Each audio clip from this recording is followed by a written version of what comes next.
Romanos capítulo 1, verso 21 ao 23. Está na tela aí o título, ó.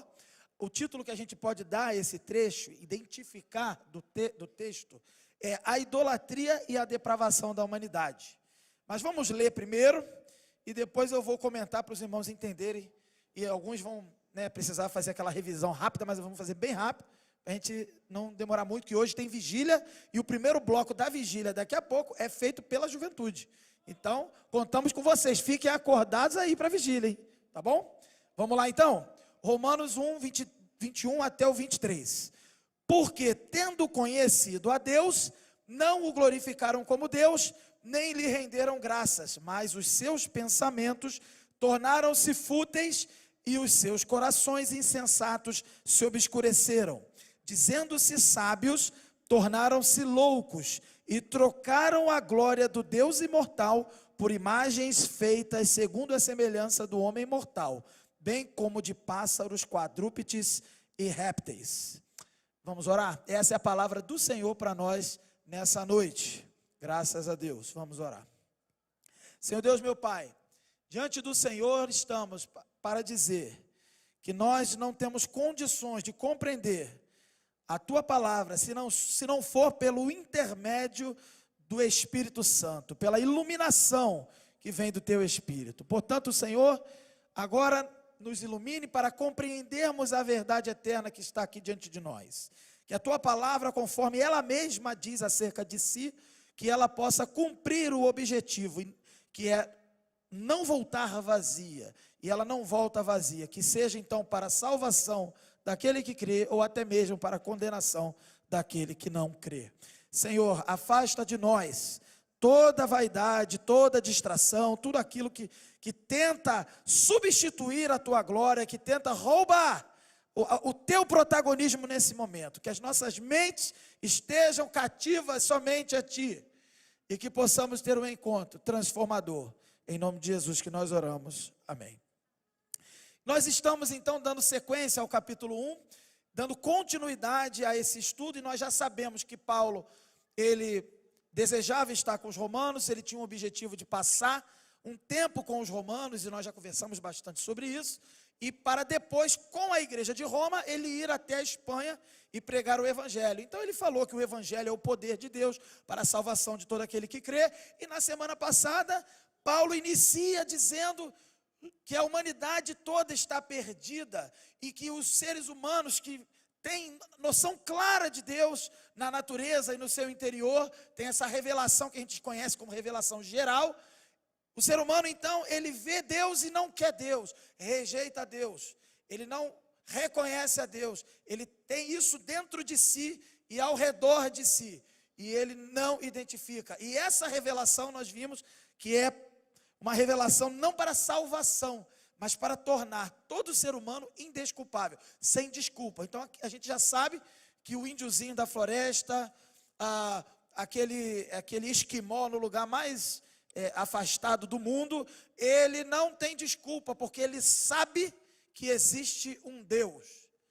Ele de alguma forma, ele sabe, porque ele tem a imagem e semelhança de Deus dentro de si e na sua consciência. Então a ira de Deus está sendo revelada sobre ele, porque ele também nasceu pecador. E também a natureza, a palavra de Deus diz que os céus proclamam a glória de Deus e o firmamento anuncia a obra das suas mãos. Então a natureza tem demonstrado o poder de Deus. Os atributos invisíveis de Deus são vistos claramente, é o que diz a Escritura, de tal forma que esses homens, todos os homens, em qualquer lugar do mundo, eles não têm desculpa para dar. No último dia, no dia do juízo, se ele não tivesse rendido ao Senhor, ele não vai poder dizer, não foi ninguém pregar para mim, eu não sabia, não tem como. É isso que Paulo vai dizer, e ele vai dar um alerta, porque a tendência daquele povo daquela época era dizer assim, não, se ninguém sabe sobre o evangelho, ele não tem culpa de não saber, só que todos sabem sobre Deus. Todos, não há um ser humano que não saiba sobre Deus. E aqui a gente viu na semana passada que o homem, então, ele tenta sufocar, apagar, ofuscar, reprimir a verdade que é visível de Deus. Ele vê e esconde, porque ele não quer reconhecer. E por isso todos os homens então estão sem desculpa diante de Deus. Bem, E aqui, então, nesse momento, nesse trecho que nós lemos, Paulo continua mostrando o que é a consequência do ser humano que vê a natureza, vê Deus em tudo que ele olha para a sua volta da criação, ele vê que há uma assinatura de Deus e há características de que há um Deus poderoso que criou todas essas coisas, há uma manifestação de poder, poder para que todas as coisas existam e continuem existindo e funcionando. E aí Paulo ele continua agora nesse texto mostrando o que vai acontecer. O ser humano tenta esconder uma verdade que é clara e visível, e o que acontece? Acontece que a maneira pela qual o ser humano esconde essa verdade o leva então a um ponto totalmente distante de Deus. Já estava distante, mas mais ainda, ele nega aquele Deus, a verdade daquele Deus que aparece, o Deus verdadeiro, diante dele ele nega, mas ele procura se prostrar diante de qualquer outro Deus. É isso que aparece aqui. Por isso o título do nosso sermão, a idolatria e a depravação da humanidade. Eu queria agradecer ao meu irmão Léo que trouxe a água, muito obrigado, vou até beber. Então nós temos alguns pontos para discutir. No verso 21, pode passar, irmão? Pode. Aí o primeiro ponto diz assim: os homens têm conhecimento de Deus. Isso é o que a gente estava vendo na semana passada e continua vendo hoje. Veja, porque tendo conhecido a Deus, o verso 21, não o glorificaram como Deus, nem lhe renderam graças, mas os seus pensamentos tornaram-se fúteis e os seus corações insensatos se obscureceram. Repara que esse verso 21, ele vai falar que as pessoas têm consciência de que existe um Deus e que esse Deus é uma pessoa superior, diferente do ser humano. É isso que esse texto está dizendo. Quando fala assim, tendo conhecido a Deus, conhecido que há um ser superior, que criou todas as coisas e sustenta e governa todas as coisas. E é interessante porque todo ser humano, como a gente já falou na semana passada, ele carrega esse conhecimento de Deus que nós chamamos da imagem e semelhança, que nós temos, né? Nós fomos criados à imagem e semelhança de Deus. Toda a humanidade tem essa imagem e transmite essa imagem de Deus para o seu exterior, para fora, revelando esse Deus.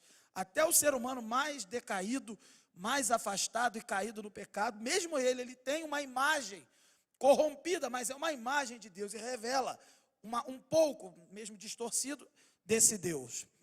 E é interessante que se todo ser humano tem essa noção e tem essa imagem para revelar de Deus, e todo ser humano então tem conhecido a Deus, conhece a Deus, segundo aqui Paulo está dizendo, então o ateísmo, veja, o ateísmo, que é uma forma de dizer que Deus não existe, ele, na verdade, é apenas virar as costas para Deus, porque no fundo, até essa pessoa que se assume ateu, ela precisa então negar aquilo que é natural e real para ela. Deus, a revelação de Deus é natural, está na natureza e é real, e ele precisa negar, tomar uma decisão deliberada, assim, eu vou negar, eu prefiro que não exista, não existe. Como eu não tenho como provar nem que existe, nem que não existe, eu vou fazer uma escolha, e a escolha dele é, não existe. Não tem como provar que existe cientificamente, não tem como provar que não existe, mas as evidências, segundo Paulo, são bem mais claras, bem mais visíveis, matematicamente muito mais prováveis de que exista. Aí o cara vai e toma uma decisão assim, eu prefiro decidir que não existe, entendeu? É isso que ele faz, é uma decisão deliberada. Então o ateísmo ignora as evidências claras de Deus que estão no seu interior, na sua consciência e na natureza ao seu redor. Essa evidência de que existe, pelo menos ele pode não saber o nome, mas de um ser superior, que não é igual ao ser humano, é acima de todas as coisas, não é igual à sua criação. Então o ateísmo, o agnosticismo, que é a ideia de que quem sabe, eu não sei, não tem como dizer eu não sei, se eu estou vendo claramente, se Paulo diz que nós vemos claramente os atributos de Deus, não tem como dizer não sei, quem sabe, não. Todos sabem, é isso que o texto está dizendo. O verso 21 está dizendo, tendo conhecido a Deus, todos sabem. Então, essas ideias, ou até uma idolatria a outro Deus, né? Todo tipo de crença vai surgir dessa ideia de reprimir, de esconder o conhecimento de Deus. E isso não é uma postura adequada, natural, mas é uma forçação de barra. São decisões tomadas, deliberadas, a despeito daquilo que é claro aos nossos olhos. A natureza humana, então, a gente pode dizer e saber e ver aqui, que ela é corrompida, mas não ao ponto, veja isso, a natureza é corrompida, a natureza do homem, mas não ao ponto de apagar da sua mente, da sua consciência, de que existe um Deus. Então, se alguém fala que não sabe, ela escolheu não saber, porque Paulo vai dizer, e a Bíblia vai dizer que todos sabem, todos conhecem.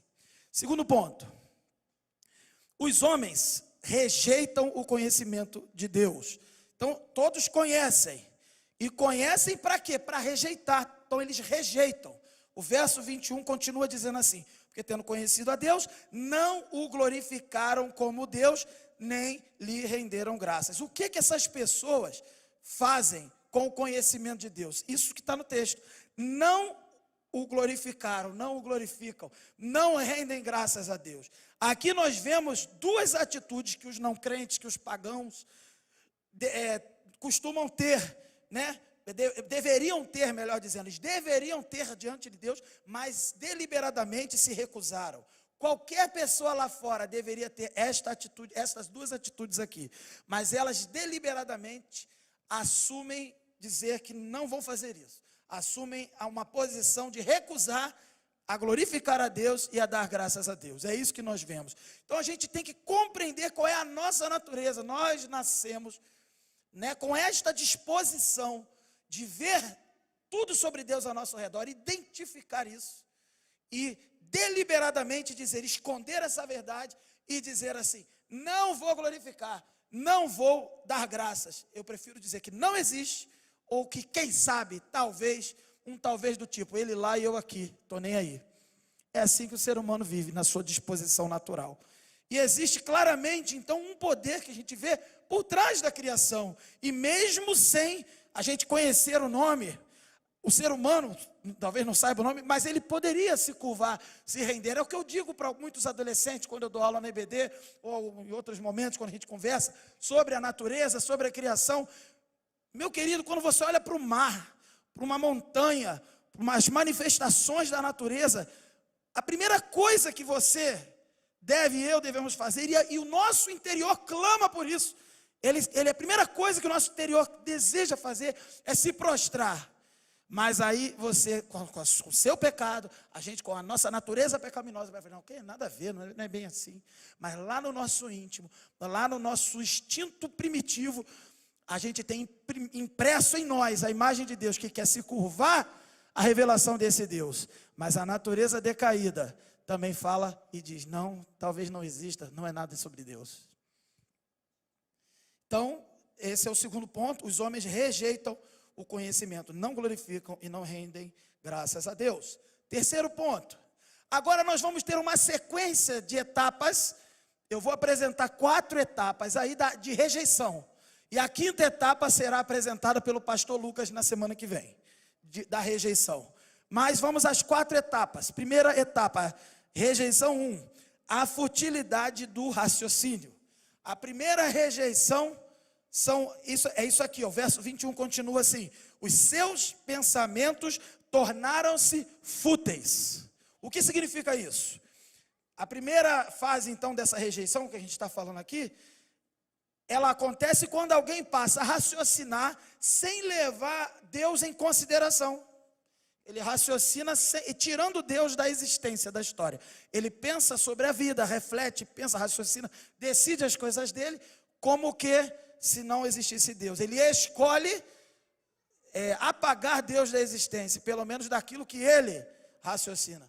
Veja, a razão que o ser humano tem, que foi dada ao homem, para que ele pudesse então viver, essa razão, ela é importante, é uma faculdade do homem importante, e ela é importante para que ele pudesse olhar para a natureza, interpretar a natureza, ter noção de Deus e da sua atuação nesse mundo. E a gente pode dizer o seguinte, que há muitos cristãos intelectuais que usam a sua razão, né, como vários cientistas que, inclusive, eu já falei aqui, repito, A ciência moderna foi iniciada, desenvolvida pelos cristãos, cientistas cristãos, a partir deles. Então, não existe incompatibilidade aqui entre ter razão e contemplação, glorificação de Deus. Não existe incompatibilidade entre razão e fé.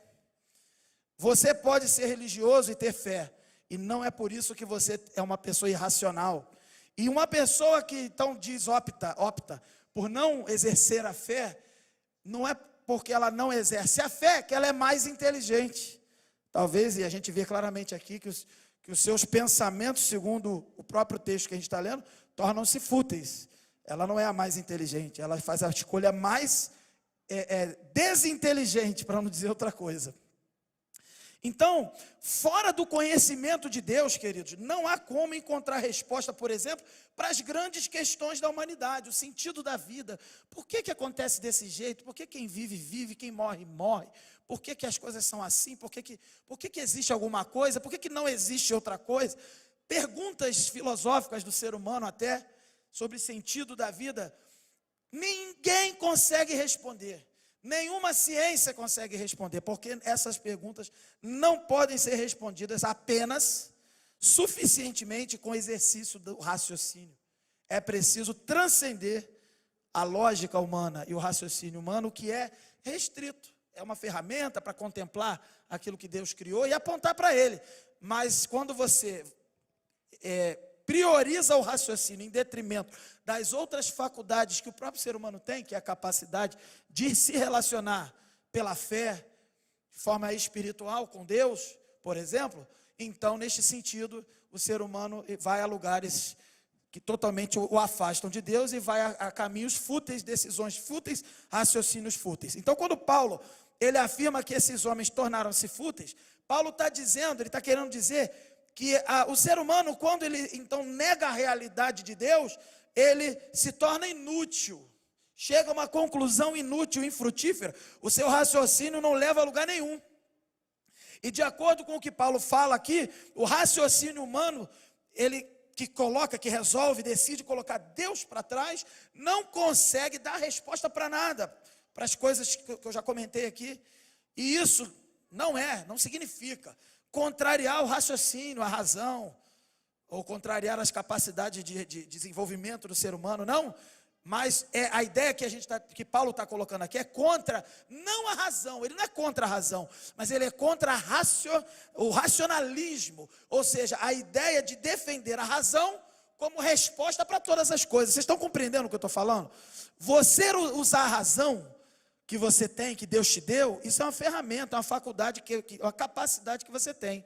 Agora, quando você diz que somente pela razão se chega às conclusões úteis para a vida, aí você está negando as possibilidades daquilo que é espiritual, da fé, de um Deus superior. E quando você nega todas essas coisas, você coloca a razão como seu próprio Deus. Você idolatra um falso Deus, você idolatra esse falso Deus, que é o raciocínio humano. E aí Paulo diz que vai para lugar nenhum, vai para um lugar infrutífero, vai para, como ele diz, um terreno fútil.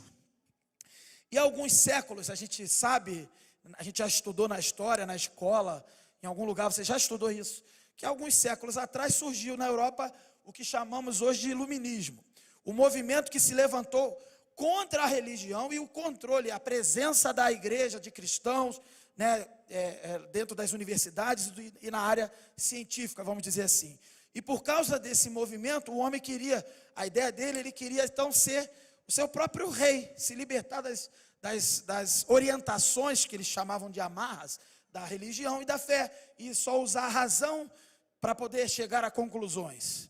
E com isso surgiram, por exemplo, o que eu já falei aqui, o racionalismo, a ideia de que só a razão tem as respostas para as coisas, outras ideias como o empirismo e até o evolucionismo, que você já ouviu falar.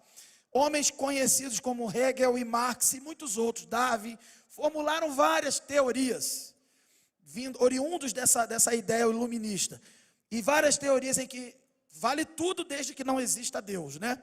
E essas teorias a respeito de como a vida funciona, explicando várias coisas da natureza e da realidade humana. Mas para onde tudo isso levou o ser humano? Nós vemos aqui que, segundo Paulo, levou à futilidade, à inutilidade. Até hoje nós não temos, por exemplo, resposta para nada de profundo baseado nessas ideias, nessas teorias oriundas desse raciocínio em que se exclui a existência de Deus para se dizer que está usando a razão. Não, o que vemos no cristianismo que Paulo defende, e que até mesmo lado a lado dele outros filósofos da época defendem, que não é preciso excluir a fé e o divino para se ter raciocínio e inteligência. Darwin é um exemplo disso. A teoria de Darwin já vai para a sua 4ª revisão e ela não consegue explicar muita coisa. Ela defende a ideia de que as coisas evoluíram por mutações aleatórias que acontecem de geração em geração, e aí a ideia da sobrevivência dos mais fortes, e aí vai por aí. Explica então a origem da vida, tenta explicar a origem da vida, a sua diversidade, e até hoje isso já está na 4ª revisão, e agora está complicado, porque com a linguagem do DNA, com a compreensão da linguagem do DNA, não há mais como explicar, por exemplo, a origem da vida com base nisso, na evolução. O acaso, segundo eles defendem, o acaso não gera informação inteligente. Acaba que se revela que a inteligência do ser humano, a inteligência, a complexidade da composição humana, mostra que o argumento da evolução deles lá, da seleção natural e coisa do tipo, é equivocada. E, aliás, todas as mutações que são defendidas, porque foram mutações e mais mutações, elas provocam perda, mutilação e não melhoria na ideia do ser humano estar então evoluindo. Então, é uma teoria também que está capengando aí, e ela vem desse movimento. Então, temos claros exemplos do que é a racionalidade, quando exclui a existência de Deus, ela pode ir, ela vai a lugar nenhum, ela vai à futilidade e à inutilidade. Paulo diz isso. 4º ponto, e é a segunda rejeição: o obscurecimento do coração. Veja aí, ele continua no verso 21. Os seus corações insensatos se obscureceram. Por causa dessa insensatez do ser humano, de abandonar a Deus, o coração do homem, então, ele vai se tornar obscuro. E é interessante, porque imagine o seguinte: uma pessoa, então, rejeita aquele que é a fonte de todo conhecimento, Deus, ele rejeita, e a mente dele vai ficar como? Como quem está dentro de um quarto totalmente escuro, em que ele não pode enxergar para onde ele vai, ou não tem nenhuma direção, não tem nenhum apoio, não tem nada, não tem onde ele se segurar, não tem nenhuma direção, está totalmente perdido. É isso que Paulo está dizendo. É uma figura para mostrar como o coração do homem fica quando ele exclui do seu raciocínio a existência de Deus. Ele fica perdido, ele não sabe para onde vai, não sabe a diferença do certo e do errado, ele não sabe de onde ele vem, ele não sabe nada, ele fica cego, surdo, mudo e incapacitado. Por isso Paulo diz: corações insensatos, por causa dessa insensatez, os seus corações se obscureceram. É um verdadeiro coração em trevas.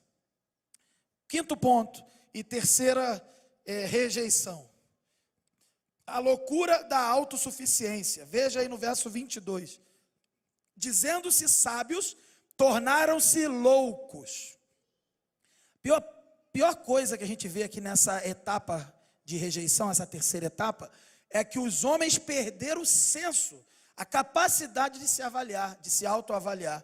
O ser humano começou a se considerar inteligente, com sabedoria, se considerar sábio, porque ele acreditou, a ideia é essa, que ao abandonar Deus, ele estava então encontrando respostas para a sua origem, para a origem do mundo. As pessoas dessa forma, segundo Paulo, são consideradas e se tornaram loucas. O homem se achando sábio, Paulo fala assim, ele se acha sábio, mas ele é louco. Você consegue entender isso quando você é um cristão que serve a Deus, que adora a Deus, que tem experimentado a ação de Deus na sua vida? E quando você olha para alguns homens que negam a Deus, que não querem a Deus e se acham inteligentes. Já viram isso alguma vez na vida? Já? Sim ou não? Se acham inteligentes, se acham sábios, a Bíblia chama eles de loucos. E o mundo chama os crentes de loucos. E a palavra de Deus chama os crentes de sábios. Bem, uma pessoa, por exemplo, pense comigo, pode ter mestrado, doutorado, muitos títulos, muitos diplomas. Eu fico brincando aí com os jovens aí que eu sou colecionador de diploma. Ainda não consegui fazer mestrado nenhum, mas eu já estou na minha 4ª graduação. Então assim, estou colecionando diploma, vou chegar lá. A gente sabe que esse tipo de pessoas que têm diplomas e valorizam isso, tem a tendência de se sentirem sábias, né? Elas se acham sábias, né? Pessoas com doutorado em vários lugares famosos, sei lá, Oxford, Harvard, Yale, a PUC, a USP, o FRJ, etc. Mas completamente perdidas. Você vê pessoas desse tipo, pessoas que têm essas formações, essas capacidades, mas elas são perdidas na vida pessoal, casamento destruído, arrebentado, em briga constante, são pessoas cheias de raiva,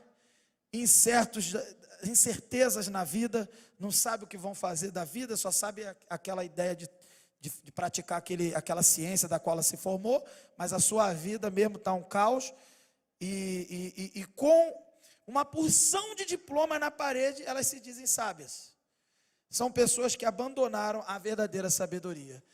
O temor do Senhor, diz a palavra de Deus em Provérbios, é o princípio da sabedoria. Provérbios vai nos revelar que a sabedoria não é uma ideia, mas é uma pessoa. E essa pessoa tem nome no Novo Testamento, Jesus Cristo. Bem, e a loucura então desses sábios começa na mente e desce para o coração. O homem, ele se sente sábio no seu raciocínio e aquilo vai entrando no seu coração e na verdade ele fica louco e não tem mais capacidade de se avaliar e de avaliar nenhuma situação. A capacidade de dizer se aquilo é bom, se aquilo é ruim. O homem perde essa capacidade. E você vê claramente isso. O que o mundo diz que é bom, a Bíblia diz que é ruim. O que o mundo diz que é ruim, a Bíblia diz que é bom. Esses sábios se meteram com essa natureza mundana e mergulharam cada vez mais nisso. Esses grandes sábios, por mais que tenham diplomas e doutorados da vida, eles concordam com tudo que o mundo diz, não precisavam nem ter diploma, não chegaram a conclusão nenhuma, se sentem sábios concordando com o pecador menos instruído que existe no mundo. Há uma concordância entre os sábios do mundo e os ignorantes do mundo. Eles concordam numa coisa, em que Deus não existe e que vale a pena viver de qualquer jeito, só que um tem diploma e o outro não tem, mas eles são tudo farinha do mesmo saco, e nós, se não fosse o Evangelho, estaríamos na mesma condição. 6º ponto, 4ª rejeição, último ponto do nosso sermão. A 4ª rejeição do ser humano, então, é a idolatria. Mas antes de falar, vamos rapidamente revisar aqui. Coloca na tela, por favor, desde a rejeição 1, do ponto 1, né? Os homens têm conhecimento de Deus, todos têm, não tem desculpa. Os homens rejeitam o conhecimento de Deus e começam a rejeitar a partir da futilidade do raciocínio. Próximo. A partir do obscurecimento do seu coração, ficam em trevas e chegam à loucura da sua autoconsciência. Ou seja, eles não têm capacidade de avaliar as coisas, se dizem sábios e, segundo a Bíblia, são loucos. E a 4ª e última rejeição da noite, e a 5ª será falada na continuidade no próximo sermão, é a idolatria. Veja o verso 23. Veja aí.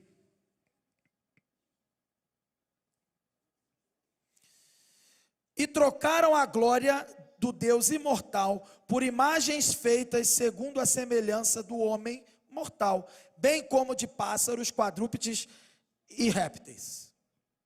Aqui, queridos, veja, fica claro uma grande ironia nesse texto. A humanidade rejeitou o Deus que é criador dos céus e da terra, mas não consegue ficar sem deuses. A idolatria deixa claro que o ser humano precisa de Deus, ao ponto de que ele rejeita o Deus verdadeiro, mas ele vive numa abstinência eterna de alguma divindade. Ele rejeita o único Deus verdadeiro e fica precisando saciar a sua necessidade de ter de ser um adorador de alguma divindade, de ter um Deus. Aí ele vai lá e procura fabricar deuses, vamos dizer assim, para compensar o fato de que ele rejeitou o único Deus verdadeiro. verdadeiro. E aí o ateísmo, o agnosticismo, inclusive, se apresentam aqui também como formas de religião. Ele cria um Deus para adorar. O que seria então o Deus do ateísmo? Seria a afirmação de que Deus não existe. Ele precisa de fé para crer que Deus não existe. E ele começa então a criar a sua religião, a sua idolatria em cima desse falso Deus. O agnosticismo, da mesma forma, ele olha tudo ao seu redor, sabe que existe um Deus e nega, e diz, não sei, quem sabe, não me coloca nessa história não. E ele fica ali, esse não sei, ele adora a incerteza de que Deus existe. E muitos outros casos nós vamos ver aqui de idolatrias. Por exemplo, nós vemos que Paulo, ele vai dizer que essa adoração, né, no caso de Paulo aqui, essa adoração se apresenta de uma forma além do ateísmo e do agnosticismo, que é uma idolatria direta a deuses fabricados. Os homens daquela época, eles se achavam os mais sábios, eram na verdade os mais idólatras, se achavam os mais inteligentes, mas eles adoravam a vários deuses. E hoje, nos dias atuais também, existem milhares de deuses, falsos deuses e religiões diversas, que nos mostram que o ser humano precisa adorar alguma coisa, mas ele não quer adorar o Deus verdadeiro. A idolatria, então, é um ato e um resultado dessa rejeição, dessas variadas formas que eu mostrei aqui para vocês, de rejeição a Deus. E a rejeição vai chegando ao ponto de que se ele rejeita o Deus que é verdadeiro, vai acabar debaixo de um falso Deus qualquer que ele vai inventar e vai dizer que esse serve. Paulo, ele deixa explícita que a péssima troca que os homens fazem. Eles trocam o Deus glorioso por sua criação caída e que é corruptível. O ser humano, então, ele deixa de adorar o Criador e passa a adorar a criatura. Adoram homens, animais e bestas. E o Augustus Nicodemos, o reverendo Augustus Nicodemos, ele diz algo interessante acerca disso. Olha o que ele fala. A glória de Deus foi trocada pela imagem da imagem de uma imagem. Presta atenção nisso. Já parou para pensar nisso? Ele diz, o homem é a imagem que reflete a imagem de Deus. Os homens adoram, portanto, uma imagem criada a partir de uma imagem que reflete a imagem de Deus. Quando abandonamos a verdade, é isso que acontece. O ser humano só se afasta de Deus. Ele adora a imagem da imagem da imagem. Ele foi chamado para adorar a Deus em comunhão diretamente. E ele é a imagem desse Deus. Ele revela esse Deus, a criação também. E ele prefere adorar a imagem da imagem da imagem.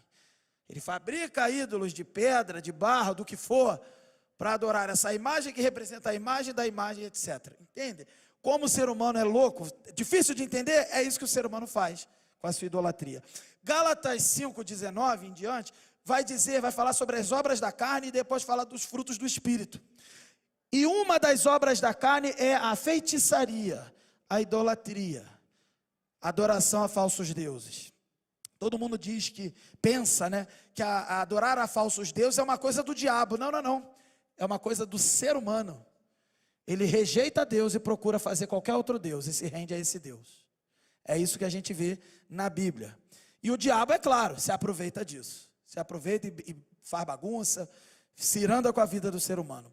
Então a gente não deve pensar que essas religiões, seja quais forem as religiões criadas pelo homem, são expressões de sinceridade. A gente não pode pensar, mas eles são sinceros de coração. Paulo deixa claro aqui que isso é rejeição. É expressão de rejeição contra a verdade de Deus. Por isso que o evangelho é complicado. O evangelho é complicado porque ele vai dizer que qualquer outra religião é rejeição ao Deus verdadeiro. É duro aceitar o evangelho, porque o evangelho não aceita outra religião. O evangelho diz que só há um Deus, e quem adora qualquer outro Deus, seja lá o que ele inventar, ele está rejeitando o Deus verdadeiro. Como amar pessoas que falam isso? O mundo nos odeia e acho que eles têm toda a razão de nos odiar, porque nós não aceitamos outro Deus, senão o Deus da palavra de Deus, senão o Deus da palavra, da Escritura. E nesse versículo, então, Paulo ele vai se referir às religiões do seu tempo, e ele vai mostrando que a gente sabe também em outros textos, que há uma variedade de animais, homens, que são adorados, né, e cultuados com suas imagens, no mundo todo. E, na verdade, isso é uma versão, hoje a gente tem uma versão mais moderna, Existem uma forma de adorar também quadrúpedes e répteis e outros que se representam a criação. Hoje a gente vê, por exemplo, o pessoal do ecologicamente correto, o pessoal que adora a natureza, o pessoal que eu já falei que gosta de abraçar a árvore e que tenta proteger a natureza, mas no fundo ele pressupõe que protege a natureza porque a natureza tem algo de divino. E não, a natureza não é divina, divino é Deus, o Criador. E ele resolve colocar a natureza como algo que deve ser adorado do que aquele que criou a natureza. Não estou aqui dizendo que você não pode ser vegano, que você não pode ser vegetariano, não. Você só não pode ser idólatra, é o que está dizendo aqui. Agora, você quer ser vegano, quer ser sei lá o quê, seja o que você achar que dá para fazer, desde que não seja pecado e que não seja idolatria. Se você começar a adorar a natureza, a criação, ao invés de adorar o Criador, você recai nesse pecado da idolatria aqui. Outra forma também de idolatria, não apenas a natureza, mas a adoração ao dinheiro. O amor ao dinheiro é raiz de todos os males, diz a palavra de Deus. Tem gente que vive para ganhar dinheiro. Eu poderia te perguntar assim, qual é a sua maior motivação na vida? Você trabalha por que razão? Para que você está trabalhando? Aí a pessoa, claro, estou trabalhando para comprar comida. Já está errado. Parece certo, mas está errado. Porque nós trabalhamos porque Deus instituiu o trabalho para revelar a sua glória através do trabalho. É por isso que nós trabalhamos. Mas por causa do pecado, o nosso trabalho também é necessário para que nós precisemos comer, para que nós possamos, melhor dizendo, comer. Mas você não trabalha para comer, você trabalha para obedecer a Deus, para adorar a Deus com o seu trabalho. Eu escolho uma carreira, jovem, vou escolher uma carreira. O jovem vai escolher uma carreira. O pessoal que vai fazer Enem vai escolher uma carreira. Para quê? Para ganhar dinheiro? Sim, talvez, mas esse é o principal? Não, é a glória de Deus. É revelar ao Senhor. Com o seu trabalho você tem uma missão de revelar o Criador. Outra forma de idolatria é a busca do prazer. Tem gente que não quer sofrer. Tem igreja que bota na placa da sua igreja: pare de sofrer, vem para cá. É o que isso? A busca do prazer. Não só na igreja, mas lá fora também tem. Tem outros lugares aí que os jovens gostam, né? Para se prostituírem por aí, que também teoricamente é para a busca do prazer. Existem várias formas de se buscar o prazer, mas todas elas são formas de idolatria. Nós não fomos chamados para buscar o prazer, nós fomos chamados para glorificar a Deus, para dar prazer no bom sentido a Deus. E quando nós glorificamos a Deus, nós somos satisfeitos e cheios de toda a presença dEle e de toda a graça que vem dEle. E muitas outras coisas podem entrar na lista aqui dos possíveis ídolos. Tem gente que idolatra filho. Nasceu uma criança, aquela pessoa fica como com aquela criança? Porque é o milagre da vida. Mas aí ela adora a criação e não o Criador que deu. Os filhos são herança do Senhor, né? E a vida da pessoa adorar o Senhor, adora o filho. Tem gente que adora o marido, a esposa, os familiares. Tem gente que adora a própria carreira. Tem gente que adora o próprio corpo, na academia, não sei aonde. Não que não pode. A gente não pode ter filho, é isso que eu estou falando? Não pode casar, é isso que eu estou falando? Não pode ter uma carreira, é isso que eu estou falando? Não pode cuidar do corpo, é isso que eu estou falando? Não. Não pode nenhuma dessas coisas substituir a glória de Deus, substituir o Deus verdadeiro. E a grande verdade é a seguinte: sempre vai haver alguém que a gente vai querer de repente se render e adorar, porque a gente tem a tendência a rejeitar a Deus e adorar qualquer outra coisa. E o apóstolo Paulo, então, ele está dizendo que a humanidade fez isso, rejeitando a Deus e adorando a criatura, rejeitando o Criador e chegando à loucura de adorar a criatura. O que a gente aprende com isso, para a gente terminar? Pode colocar na tela, por favor? Primeiro ponto para a gente terminar: nós devemos pedir para Deus abrir os nossos olhos. A gente pode pensar assim: idolatria é coisa de quem não é crente. Idolatria é coisa de quem é ser humano. E quem é ser humano tem que falar assim: Senhor, abre os meus olhos, para que eu veja se em minha vida algo está tomando o lugar que é teu. Se algo toma o lugar de Deus, isso é idolatria. Tudo que a gente viu até aqui é uma descrição do meu coração e do seu coração. Não é só do não crente, é de qualquer ser humano. Todo crente, ele vai ter um ateu dentro dele, que não quer crer em Deus, que quer esconder a Deus. É uma parte, às vezes, silenciosa, que está lá dentro da gente. querendo falar, querendo aparecer, querendo rejeitar a Deus, querendo ser autônomo, agir sozinho, não tem mais Deus, eu faço o que eu quiser. Todo crente vai ter no seu interior esse ateu, esse cara ímpio, esse velho homem que tenta adorar qualquer outra coisa e inverter ou inventar outro Deus, fugindo da submissão ao Deus verdadeiro. Então, primeiro aprendizado de hoje, peça a Deus para abrir os seus olhos, os nossos olhos, para que a gente possa ver se nós não estamos incorrendo em algum ato de rejeição a Deus e idolatria. Segundo, devemos nos auto-vigiar. Se nós temos esse ser contrário a Deus dentro da gente, nós não podemos baixar a guarda nem por um momento, queridos. A gente tem que ordenar a esse ateu, a esse antideus aqui, a gente tem que falar para ele ficar quieto, silêncio, para de falar. Quem pode falar agora é Deus. Só Deus fala, só o Espírito Santo. Se você quer falar, você quer tomar o lugar de Deus, ateu, cala a boca, silêncio. Fala com você mesmo. A palavra de Deus nos ensina a falar com a gente mesmo. Quer ver um exemplo? O Salmo 43, lá para aquela parte lá dos Salmos. Porque está abatido a minha alma, porque te perturbas dentro de mim. Isso não é loucura não. Loucura é o que a gente viu aqui, se achar sábio e excluindo Deus da história. Isso é loucura. Agora, falar consigo mesmo, porque está abatido a minha alma, porque te perturbas dentro de mim, espera em Deus, pois ainda louvarei. Isso não é loucura não. Isso é fé. Isso é saber onde há a solução. Então, quando o ateu quer rejeitar a Deus dentro de você, fala assim, fica quieto, você não sabe de nada, porque os céus proclamam a glória de Deus e o firmamento mostra a obra das suas mãos. Vamos adorar a Deus? Silencia, velho homem. Devemos nos auto-vigiar. A gente deve confessar a Deus com os nossos lábios e também viver uma vida de acordo com o que a gente confessa. Se a gente só fala e vive em pecado, esse ateu está vencendo. Ele precisa ser controlado, governado, vigiado no poder do Espírito Santo. Terceiro e último ponto, nós devemos reavaliar a nossa maneira de viver. Esse texto vai nos ensinar a avaliarmos e também, se preciso for, sempre é preciso reavaliarmos a nossa vida quantas vezes for necessário. A gente deve fazer essa avaliação, obviamente, à luz da palavra de Deus. Então, queridos, que a gente seja quebrantado diante desse Deus para reconhecer esse processo de degeneração que acontece na mente de quem rejeita a Deus.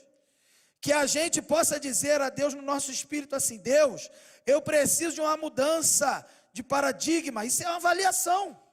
Eu preciso de uma mudança de mentalidade, de cosmovisão. Isso é avaliação. Talvez você foi abastecido, abarrotado de uma série de informações que são informações que rejeitam a Deus. O que você deve fazer? Fazer essa oração. Deus, eu preciso de uma mudança de mentalidade. Não permitas estar, Senhor, distante de mim, porque o meu coração, ele é rebelde. A minha natureza é rebelde, mas que o teu Espírito me governe. Pois se o Senhor me abandonasse, eu estaria, então, perdido igual os idólatras que a gente viu aqui no texto. Concluindo, que essa reflexão possa entrar no meu e no seu coração, porque ela deixa clara uma coisa, a necessidade que todos nós temos de Jesus. Não há como vivemos uma vida coerente sem e excluindo Deus da história. Quando nós rejeitamos a Deus, nós nos tornamos, em último caso, idólatras. Idólatras de qualquer coisa da criação. Nós precisamos de Jesus, do perdão dele e do poder do Espírito Santo. Nós precisamos que ele venha nos transformar por inteiro. A gente não precisa, queridos, de pequenos remendos, de pequenos curativos na nossa alma, no nosso corpo, não. Sabe o que a gente precisa? A gente precisa de uma cirurgia, não de uma costurinha, não. A gente precisa de ressurreição. E o evangelho que nós vimos aqui é poder de Deus para salvar todo aquele que crê, para ressuscitar o morto espiritual.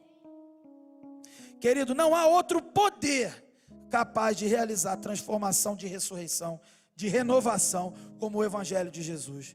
Não existe outra esperança, senão Jesus Cristo, para mim e para você, e que para tanto o Senhor nos abençoe. Vamos orar?